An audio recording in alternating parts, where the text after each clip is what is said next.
Riverside Healthcare puts the health and wellness information you need well within reach. Welcome back to the Well Within Reach podcast. I'm Terry Streetman from marketing, and our guest today is Camille Joly, Riverside speech language pathologist, and we're going to talk about speech therapy. Thanks for joining us, Camille. Thank you for having me. So before we get started, we're going to take a quick minute to hear about Riverside MyChart.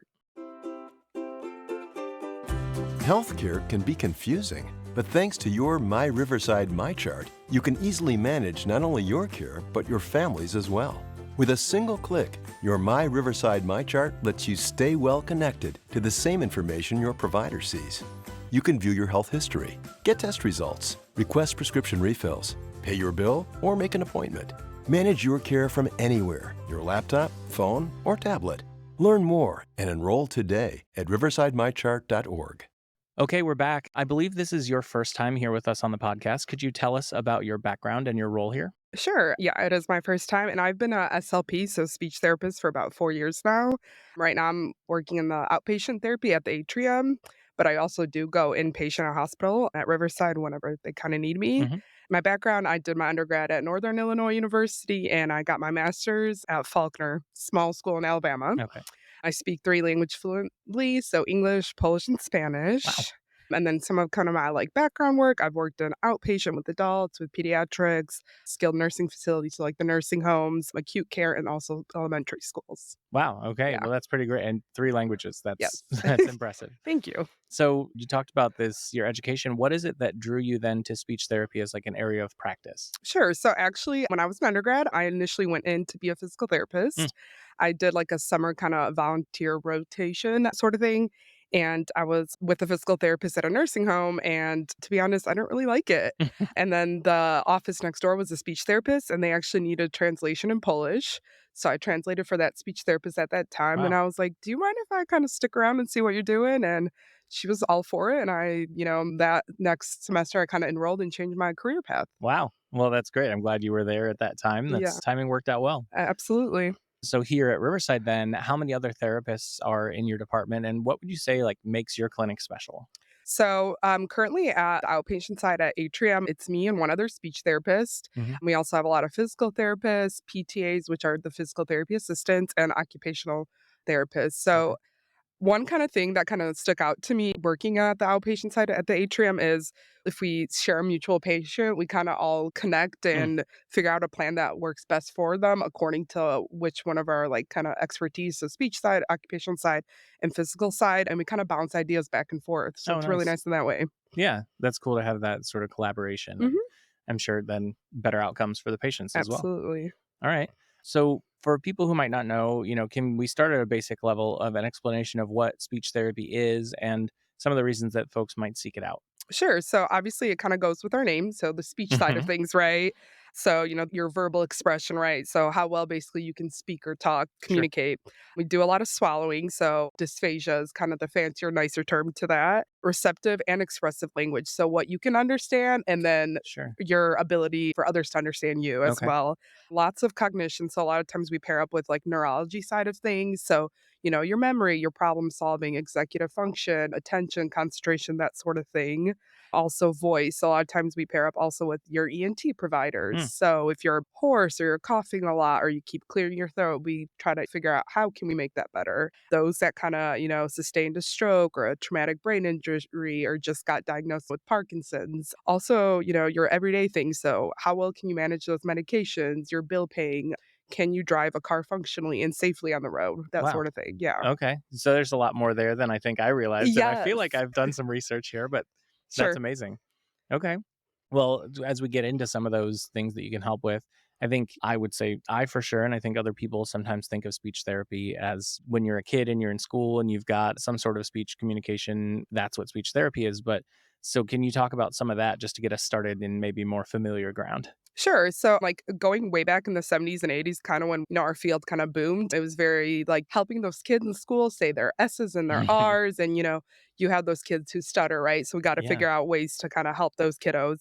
But it really kind of took off from then because then our speech therapy took out not only articulation in kids who stutter, but then let's look at, do they have any other things like, for example, those kiddos diagnosed with autism Yeah. and quote unquote those higher functioning autism, Mm. they might be, their language might be fine, we may understand them, but they might have those social skills that are kind of lacking, so we can help in those sense, and sometimes we may not have a voice, but can we figure out a voice for that person who needs to communicate a different way? So for Okay. example, like an AAC device, so it looks kind of like your good old fashioned iPad or Uh-huh. tablet, and they press different buttons and icons to kind of help speak for them. Okay. Lots of feeding and swallowing in kiddos. So you got your premature babies or your kids with cerebral palsy or, a structural issue like cleft palate, that kind of thing.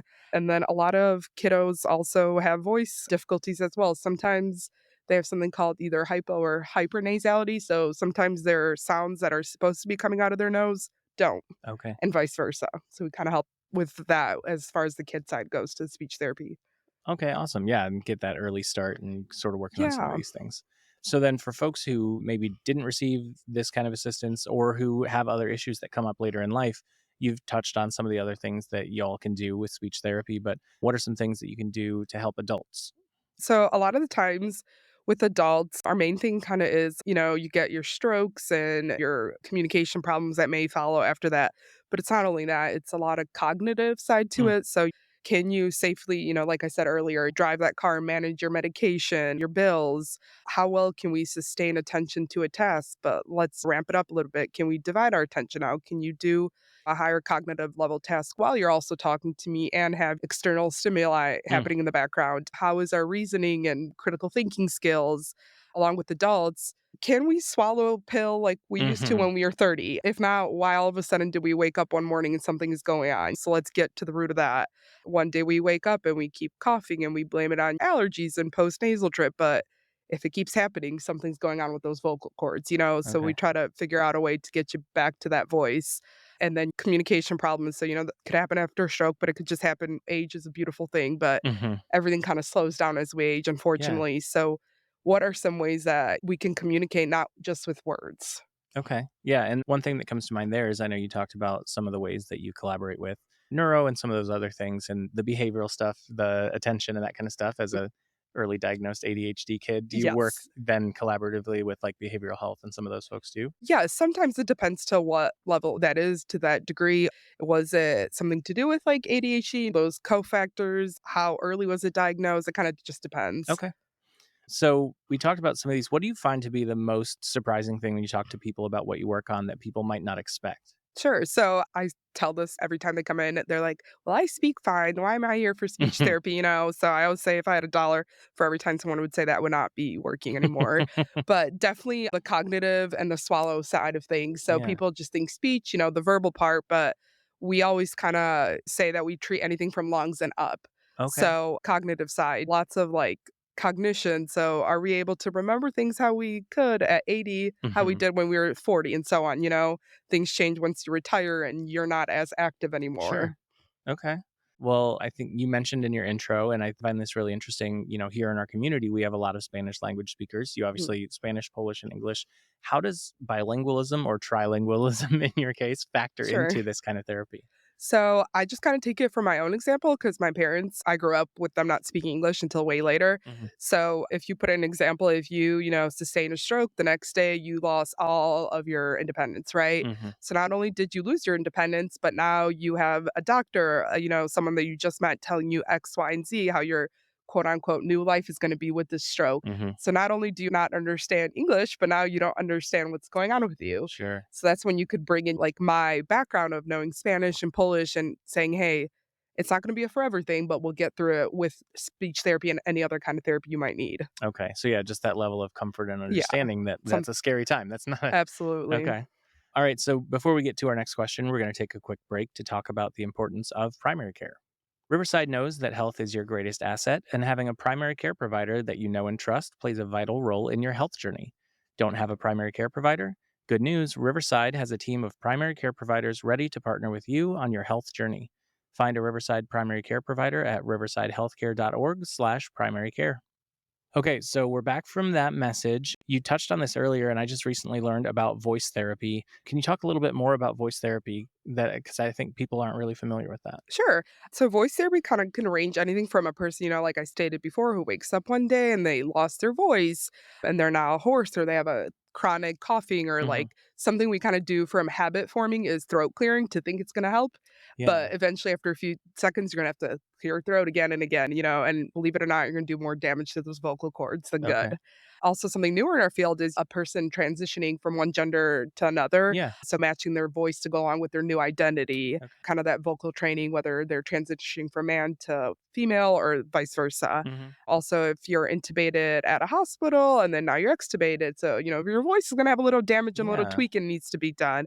So, a lot of it is just going to be kind of not only training the actual voice, but kind of the mindset as well.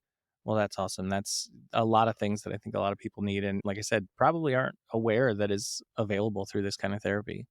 So, if somebody is experiencing some challenges or thinks they're seeing that in themselves or their child, what should they be looking out for to indicate like that there's a need for this kind of therapy? As far as like voice therapy goes, definitely like if you, let's just say, any kind of radiation or chemo is done, like for example, with like throat cancer, Hmm. definitely that there's going to be some kind of benefit to that. So any kind of chronic hoarseness, throat clearing, any kind of pain or kind of that feeling stuck in your throat, Hmm. overall weakness in voice, and it like gradually getting weaker, something's going on. And we definitely kind of got to get to the root of that and hopefully turn it back around unless it gets better. Okay. So definitely that's when you would reach out to your primary care providers to kind of get a referral in. Okay.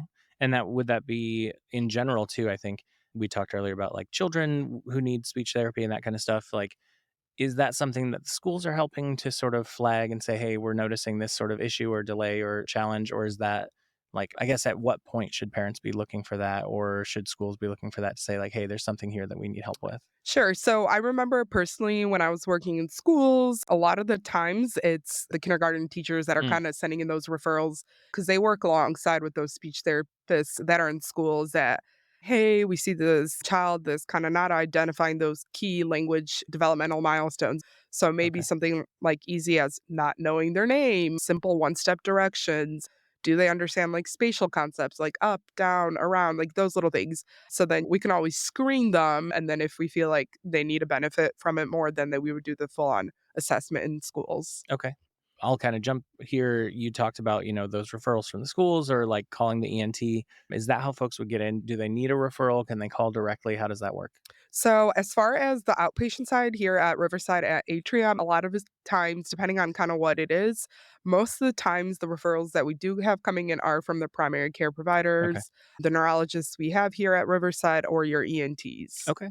So if folks are dealing with this speech or communication challenges or swallowing or any of these things that we've talked about, are there resources that you would recommend for those folks in addition to this kind of therapy? Sure. Definitely what I say is kind of check out ASHA. So that's ASHA. That's kind of our accrediting board within the speech therapists in the United States. They give kind of really good evidence-based practice, things that work. If you need further information, whether it's dementia or Parkinson's, things like that. Hmm. If not, the nice thing with technologies these days is there are really good cognitive and communication apps that can be downloaded in the hands of your phone, tablet. Like there's things called language practice therapy apps or Lumosity that help with Sure. different cognitive side of things. Yeah, well, it's good to have those resources in addition to the therapy and the care that you can provide here. So we're getting towards the end here, and I was wondering if there's one takeaway that you would have folks take away from this episode, what would you say that is?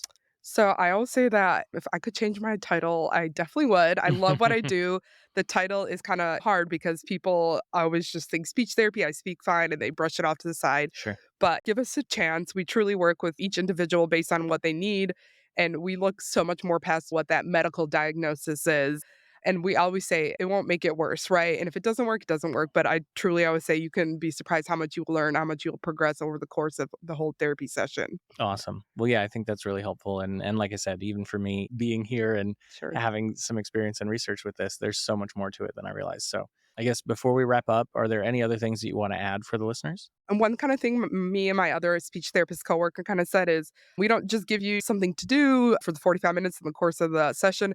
We honestly give you tools you can learn how to carry over all those cognitive communication skills you just gained in therapy to use at home and to kind of put forward after you kind of graduate so-and-so in speech therapy. Yeah. Well, it's great to fill up that toolbox and Mhm. help people sort of strengthen those skills and habits and things that'll help advance what they just went through all that treatment for. Mhm. Okay. Well, thank you so much for joining us today. For our listeners who may be interested in learning more about Riverside Speech Language Pathology Services and all of the different services that we just talked about that are sort of contained within that, you can call Riverside Rehabilitation Services at 815-935-7496, or you can visit myrhc.net/rehabilitation. So thanks again for joining us, Camille. We Thank appreciate you you. being here. Thank you all for tuning in to Well Within Reach, presented by Riverside Healthcare. If you could take a moment to rate and leave a review for Well Within Reach on Apple, Spotify, or wherever you get your podcasts, that'd be great. And if you'd like to learn more about Riverside, you can visit riversidehealthcare.org.